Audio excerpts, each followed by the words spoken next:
नमस्कार, मैं हूं आलोक मेहता। एडिटर्स आई में आपका स्वागत है।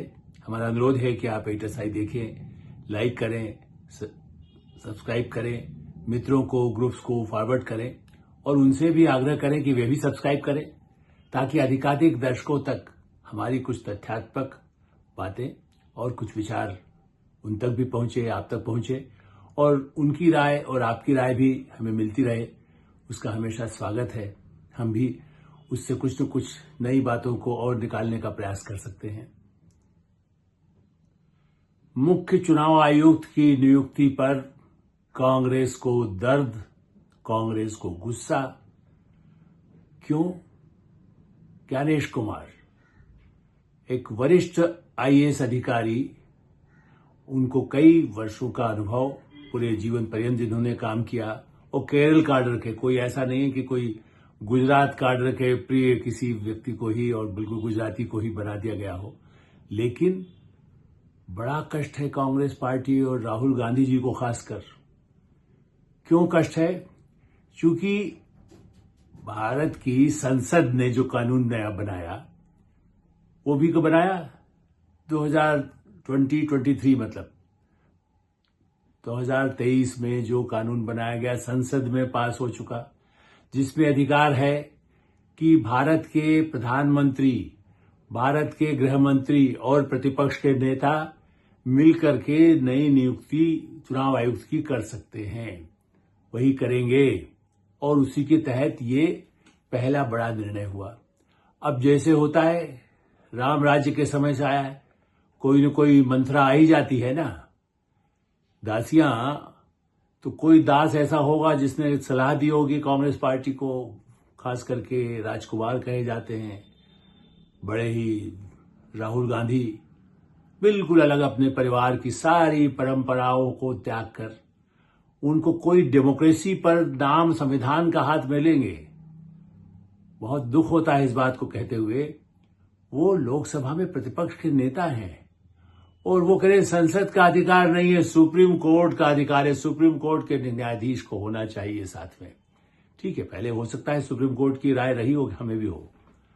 सवाल ये है कि कई ऐसी नियुक्तियां होती हैं और आप, यदि आपकी कोई सुनवाई चुनाव आयुक्त को गड़बड़ करेगा तो सुप्रीम कोर्ट के जज ने ही यदि फैसला उसके नियुक्ति में किया है, तब तो राहुल गांधी जी आपकी भी कैसे सुनेंगे? फिर तो उनका पूर्वाग्रह होगा या उनका निर्णय ही गलत है यदि उन्होंने जिसको अपॉइंट किया।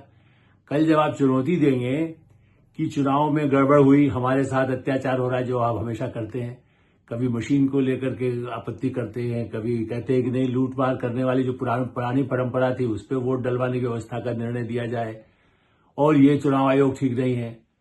तो जब चुनाव आयोग में मुख्य न्यायाधीश की ही भूमिका होगी तो फिर आप कैसे? जबकि पहले जब ऐसा होता था तो क्या परंपरा क्या रही है? नेहरू इंदिरा गांधी के काल में कौन नियुक्त होता था? राजीव गांधी के काल में कौन नियुक्त होते थे? कई कानून मंत्रियों से मेरा परिचय रहा है, कुछ तो आपके साथ अभी भी सक्रिय हैं और वही नहीं, उनके पिता भी, उनसे भी। लक्ष्मण सिंह भी, डॉक्टर लक्ष्मण सिंह भी बहुत बड़े विधिवेत्ता थे। संविधान में भी हिंदी का और कैसे प्रयोग हो, प्रवासी भारतीयों के जो काम उन्होंने किया था वो याद कर लीजिए, कहीं फाइल में नहीं हो तो अभिषेक सिंघवी जी से पूछ लीजिएगा। कपिल सिब्बल, भूल न जाए वो कि हंसराज भारद्वाज कौन थे। आपके परिवार के लिए जब एयर फोर्स का भी मामला हो, आर के आनंद कौन थे। गांधी परिवार के नवीन चावला कौन थे, जिनका भी पिछले कुछ हफ्ते पहले ही असामी कहते हैं कि वो बुजुर्ग हो गए थे, बल्कि किसी कार्यक्रम में बीच में कुछ तक वो सक्रिय भी रहे और बड़े वरिष्ठ अधिकारी रहे, वो चुनाव आयुक्त थे। तब आपने नहीं कहा कि अरे गांधी परिवार की शादी कराने वाले ये कैसे यहां पर बन गए? अरे तब तो आप संसद में आ गए थे, उस पर आपत्ति करते कि पहले इनको क्यों बनाया गया था। एमएस गिल को उनसे उस राज्य में क्यों बनाया गया था? कितने नाम गिनाए आपको? सेशन किसके साथ पहले काम किए हुए थे जो बने, वो आदमी, उन्होंने बड़े क्रांतिकारी कदम उठाए। तो चुनाव आयुक्त जो है, आप कृष्णमूर्ति, आप ये देखिए, कई ऐसे रहे जो नेशनल हेराल्ड के लिए भी जिन्होंने काम किया, ऐसे चुनाव आयुक्त रह चुके हैं जो हम लोगों के, कहना चाहिए कि मित्र कहते थे, जबकि हमसे बुजुर्ग रहे। नाम कितने गिनाए आपको? मुख्य चुनाव आयुक्त ओपी रावत कितने वरिष्ठ ईमानदार अधिकारी रहे, कितने बड़े पद पर रहे। पिछली बार भी मैंने याद दिलाया था कि जिस तरह से वो पुस्तक कभी भी हमारे पास रखी है, यहीं पर है, आप यदि नहीं देखी हो, आपने फिर से याद दिला दे आपको। SY कुरैशी यहीं सामने मेरी लगी हुई है। तो वो कहते हैं कि ये सब चुनाव व्यवस्था कितनी अच्छी, भारत कितना विश्व में लोकतंत्र में आगे है। तो ऐसे चुनाव आयुक्त की परंपरा SY कुरैशी क्या किसी कांग्रेस या बीजेपी के रहे और समाजवादी पार्टी के रहे, कम्युनिस्ट रहे? नहीं। हाल में राजीव कुमार जी रिटायर हुए, उसके पहले आपने 2 चुनावों में उन पर कई तरह की इस तरह की अभद्र टिप्पणियां आपकी पार्टी के लोगों ने किया। कोई नियम कानून चुनाव आयोग का कितना माना जाता है, देख लीजिए। किस तरह से अप्रिय और अशोभनीय टिप्पणियां आपके प्रवक्ता करते हैं, वो आप भूल रहे हैं। उस पर कोई नियम कानून लागू नहीं होता। सुप्रीम कोर्ट की भी जो ठाट फटकार है उसका भी असर नहीं होता है। और इतना ही कोर्ट का आदर है तो फिर आपने नेशनल का फैसला क्यों नहीं जल्दी कराया कि ठीक है साहब, मैं तो रोज हाजिर हो जाऊंगा, यहीं खड़ा रहूंगा, मैंने ईमानदारी की है, जमानत लेने की जरूरत ही नहीं है। आप सारे कागज लग करके सुप्रीम कोर्ट सीधे चले जाइए और कहिए कि नहीं, मेरे बेगुनाह हूं। नहीं, वो 20-20 साल केस चलेगा। और चुनाव आयुक्त जो नियुक्तियां है, मैं कभी उनको नहीं जानता, मुख्य चुनाव आयुक्त को। सरकार की पैरवी की बात नहीं है। एक लोकतंत्र में लोकतांत्रिक ढंग से आपका अधिकार दे करके नहीं, मैं तो 2 की ही चल जाएगी, तीसरे की चलेगी। अरे सहमति से दुनिया में कितने बड़े बड़े काम हुए हैं। सहमति से विश्व शांति के लिए प्रयास हो सकता है। यूक्रेन और रूस के बीच युद्ध को समाप्त करने के प्रयास कर सकता है भारत। चीन से आप कभी उसके साथ हाथ मिलाते हैं तो आप भी कहते हैं, आपके सेम पेट्रोदा ने चीन से दोस्ती रखी है। और यहां आप कहते हैं कि अपनी सरकार से जो है वो उससे तो हमें नहीं, बिल्कुल हमें। भाई आप बायोडा देखिए, उनमें आपत्ति करें कि इनमें ये अवगुण है, इन पर ये आरोप है, वो तो कल सुप्रीम कोर्ट उनकी नियुक्ति रद्द कर देगा। आप ले आइए ना इस तरह की बातें। मुझे इसलिए बहुत इस तरह की तीखी टिप्पणियां मैं आमतौर पर बचता हूं। खास करके राहुल गांधी, जो राजीव गांधी जैसे सज्जन व्यक्ति के पुत्र हैं, इसलिए मुझे तकलीफ होती है। उनकी जो गलतियां हुई हैं, जो उन पर जो आरोप लगते हो, गांधी परिवार की बातें कही जाती हो, उनके समय में सिख नरसंहार हुआ हो, उस तरह के आरोप की अपनी जगह बात है, या जो घटनाएं हुई हैं वो दुखद थी। उनकी असावधानियां या उनकी गलतियों पर उनके वो धोने के बजाय, गंगा स्नान करने के बजाय आप कुंभ पर भी आपत्ति करें, उस पर भी आपत्ति करें, चुनाव आयोग पर आपत्ति करें, संविधान को हाथ में लेकर के घूमें और जनता को भ्रमित करें कि संविधान बदल जाएगा।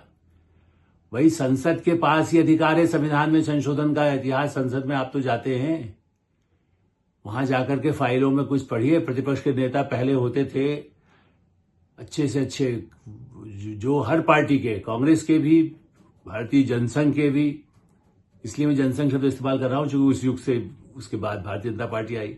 कम्युनिस्ट पार्टियों के नेता, समाजवादी पार्टियों के नेता, सब नेता लाइब्रेरी में जाकर के घंटों पढ़ते थे। अब तो आप गूगल, आप कहते घर में मंगा लेंगे। आपने तो 3 मूर्ति का जो पुराने पत्र हैं वही सब उठा करके घर में रखे हुए हैं। तो चलिए, पुस्तक तो कहीं से आपके पास भी होगी, उनसे उठा के पढ़िए कि क्या होता रहा है भारत के लोकतंत्र में। सहमतियों के बिना खाली गाली देने से ही काम चलता है क्या? और लोकतंत्र में चुनाव जैसे पवित्र यज्ञ जिसको कह सकते हैं, 70%, 80% लोग, गरीब आदमी, कहीं दूर दराज का आदमी वोट देता है, उसको अविश्वास को डगमगाने का जो गंभीर पाप है, अपराध कहेंगे तो आप फिर कहेंगे कि हमारा अपमान है। पाप तो मान लीजिए, पाप पुण्य में भरोसा न करते हैं तो फिर अपराध को मानिए कि लोकतंत्र के बारे में अफवाह फैलाना जो अरविंद केजरीवाल करते रहे, जिसकी सजा जनता ने दी है कि सरदार भारतीय जनता पार्टी की हरियाणा की सरकार में मैंने प्रशासन, अधिकारी, नेता, मंत्री सब जहर डाल रहे थे। वो आपके साझेदार इस बार आप नहीं, लेकिन पंजाब में तो आपके साथी रहे हैं, चुनाव में रहे, और आज भी आप तो यही कहते हैं गठबंधन हमारा बरकरार है। घोषित नहीं किया आपने कि केजरीवाल को फटकार करके बहुत ही अच्छा हुआ है, इनसे अब कोई हमारा संबंध नहीं रहेगा, इनके भ्रष्टाचार के सारे कारनामे हमारे साथियों ने हमको दे दिए हैं। तब आपको याद नहीं आता कि लोकतंत्र में किस तरह की नियुक्तियां, ऐसे लोग मुख्यमंत्री बनते हैं। खाली चुनावी भाषण दे दिया, हरा दिया, ठीक है, चूंकि आपकी पार्टी को हरा है। तो चुनाव के इसमें आप लालू यादव के साथ है, जिनको अदालत सजा दे चुकी है। जिनको सजा दे चुके हो, जिसके लिए आपका ही ये मानना था कि उनको ऐसी कोई छूट नहीं मिलना चाहिए, अब आप उनके साथ हैं। अभी भी उनके कई मामले तो अभी भी पेंडिंग है रेलवे मंत्रालय के समय के। चारा कांड के भी कई लोग भुक्तभोगी अभी देख रहे हैं बाहर। उनके साथ तो आपको कहीं न्याय याद नहीं आता है, तब कोई लोकतंत्र याद नहीं आता है। कोई अधिकारी यदि नियुक्त होता है, अधिकारी क्या, चुनाव आयुक्त में कितने ही विभिन्न मंत्रालयों का अनुभव, हार्वर्ड और देश के विदेश के विश्वविद्यालयों में पढ़ाई का जिसको कह सकते हैं ज्ञान रहा हो, किस तरह का ज्ञान है आपको चाहिए। और जब ये पद की पहले से, या तो उसमें कोई राजनीतिक आदमी अपॉइंट कर दिया जाए तब आप सवाल उठाए, तब आप कहेंगे कि नहीं ठीक है, ये तो ऐसे हुआ, आपने पूर्वाग्रह कर दिया। अब प्रशासनिक सेवा से लेंगे, अब सीबीआई में भी यही होता है, एनफोर्समेंट में भी यही होता है, जांच एजेंसियों में भी होता है। अमेरिका में तो सब उसी तरह संसद ही तय करती है, वहां तो जज ही मतलब उस तरह से संसद तय करती है। तो इसमें क्या बुरी बात है? यदि आप भारत में लोकतंत्र की परंपरा में ही, वहां तो इसके बिना उसको चाहे ट्रंप अपना सब वो माफ कर, यहां तो कोई ऐसा नहीं किया गया ना कि जो पुराने केस है उनको दबा दिया जाए। जैसे आप हम लोग को आप दबा देते थे, कई चीजों में ऐसी रिपोर्ट्स आती है उस समय, कैसे उसको किया जाए, फाइलों को कैसे बदल जाए, घोटाला को कैसे बदल दिया जाए, कागज उसके लिए मंत्रियों को इस्तीफे देने पड़े हैं। आप अपना, जब आपके कार्यकाल में ही रहे हैं, जब आप सांसद रहे हैं, घोटालों में कागज को कैसे बदल दिया जाए, उनमें से कैसे चीज मिटा दिया जाए, आप तो अपने मंत्रियों से कानून की धज्जियां उड़वाते रहे हैं। और वही कपिल सिब्बल जो कविताएं सुनाते थे, मतलब बड़ा भारी, जो शिक्षा मंत्रालय था तब क्या उन्होंने किया, और विधि मंत्रालय था तो क्या किया, और फिर बाद में जब अदालत में खड़े हो गए। अब बड़े है, बहुत सम्मानीय, बहुत कानून के वेत्ता है, उन्होंने तो एक बड़े जज की पैरवी करके ही राज्यसभा में उसको भ्रष्टाचार से उसको रियायत देने के लिए, संसद में पहला ऐसा केस था जिसमें उनको मैंने उनके ऊपर कार्रवाई करने के जो सारे आरोप थे, संसद में बुला करके उन्हें निकाले जाने का प्रस्ताव पर जहां विचार होना था, वहां कपिल सिब्बल ने पैरवी की थी। सदन में मैं मौजूद था जिस समय उनको बुलाया गया था। तब आपको याद नहीं, उस तब तो खैर आप नहीं उस समय सक्रिय हुए थे, लेकिन आप रिकॉर्ड देखिए कि आप तो जज, कोई यदि भ्रष्टाचार के आरोप रहे तो उसके बचाव में तो आपके नेता साथ में खड़े रहते थे।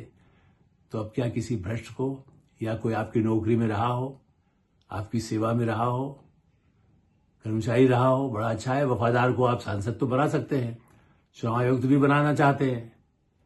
दूसरे में कोई वफादारी मुझे नहीं मालूम कि वो कोई ऐसी कहीं नौकरी किसी के या पार्टी का काम करते रहे होंगे। करते हो तो रिकॉर्ड में ले आइए, हम भी माफी मांग लेंगे हमने जो बातें कही हैं। अदालत में उनको तुरंत हटा दिया जाएगा कि इस पार्टी के मेंबर थे, यहां पर ये काम कर रहे थे। जबकि विचार तो उनके भी हो सकते हैं, चुनाव आयुक्त की भी अपनी विचारधारा हो सकती है, जज की भी हो सकती है, और निजी होती है। जो मुख्य न्यायाधीश रहे, अब जो हाल ही में रिटायर हुए चंद्रचूड़ जी का भी कहना है कि हमारे अपने विचार हो सकते हैं। जब अदालत में हम बैठते हैं तो कागज के आधार पर, दस्तावेजों के आधार पर फैसला करते हैं। उसमें चाहे मंदिर का फैसला करना हो या चुनावी बांड का फैसला करना हो, हम किसी के इधर के हैं न उधर के हैं, लेकिन जब हमारे पक्ष, किसी के पक्ष में निर्णय आता है तो बहुत हम अच्छे लगते हैं, जब खराब आता है तो न्यायपालिका पर दबाव की बात करते हैं। इसी तरह चुनाव आयुक्त कहते हैं कि जब आपके लिए चुनाव में विजयी हो जाते हैं तो आप कहते हैं वाह, हिमाचल में हमारी विजय है, तेलंगाना में हमारी विजय है, कर्नाटक में हमारी विजय है, चुनाव निष्पक्ष है। जब हार जाते हैं देश के हर कोने में तो आप कहते हैं नहीं नहीं, ये निष्पक्ष नहीं है, क्योंकि यहाँ तो हमारी पार्टी में हम बड़े हमारी बेइज्जती हुई, हमें तो कोई जनता धक्का लगा रही है, हमें क्यों नहीं जीत विजयी घोषित करते हैं। तो चुनाव और लोकतंत्र पर धब्बा मत लगाइए। जनता, गरीब जनता और अमीर जनता, या दुनिया जो भारत की तरफ देख रही है, जहां लोकतंत्र डगमगा रहा है, जर्मनी में, ब्रिटेन में, फ्रांस में, आप हालत देखिए वहां कितनी समस्याएं आ रही है उसी में। अमेरिका में ट्रंप को लेकर के भी चाहे कितनी हमसे मित्रता रही हो, लेकिन कितना टकराव और कितना दिखाई दे रहा है। भारत का लोकतंत्र, भारत की परंपरा, भारत की संस्कृति, भारत के जीवन मूल्य और आदर्श, प्रधानमंत्री नरेंद्र मोदी, गृह मंत्री अमित शाह, राष्ट्रपति द्रौपदी मुर्मू, उपराष्ट्रपति जगदीप धनखड़ जी तो आपकी पार्टी में रहे, उनसे ही सलाह ले लीजिए कि कोई गलत हो रहा है क्या। वो भी बहुत अच्छे कानून वेत्ता हैं, वो भी आपत्ति कर सकते हैं, सरकार में उनका पूरा अधिकार है, उपराष्ट्रपति के नाते, राज्यसभा के प्रमुख होने के नाते, सभापति होने के नाते। लेकिन केवल जनता को भ्रमित करने का गंभीर से गंभीर पाप कांग्रेस या उनके सहयोगी दल, सो कॉल्ड जो गठबंधन है, गठजोड़ है, जिसको लेकर के कई बातें की जाती है, जिन सारे गंभीर विवादों में फंसे हुए नेता हैं, उनके साथ रह करके आप भारत के लोकतंत्र को दुनिया में कलंकित करने के लिए उसकी विश्वसनीयता खत्म करने का जो प्रयास किया जा रहा है, ये निंदनीय है, अक्षम्य है। और इस पर भी संसद और सुप्रीम कोर्ट को तो बल्कि इस पर करारा निर्णय लेना चाहिए कि आप हमारी पैरवी करने के लिए सुप्रीम कोर्ट सक्षम है। वो चाहे तो कह सकता है कि भाई दी पुनर्विचार करें, फिर से संसद में पास हो जाएगा। कोर्ट करेगी तो फिर बहुमत से पास हो जाएगा, तब आप क्या करेंगे? संसद सर्वोपरि है, जनता जो लोकतंत्र में, या एक पार्टी प्रमुख है, ये फैसला भी हो जाएगा। एचएसआई में हम ये विराम देते हैं। आप एचएसआई देखते रहे, लाइक करें, सब्सक्राइब करें, मित्रों को, ग्रुप्स को फॉरवर्ड करें, उनसे भी आग्रह करें कि वे भी सब्सक्राइब करें और आपकी उनकी राय हो उससे भी हमें अवश्य अवगत कराएं। धन्यवाद, नमस्कार।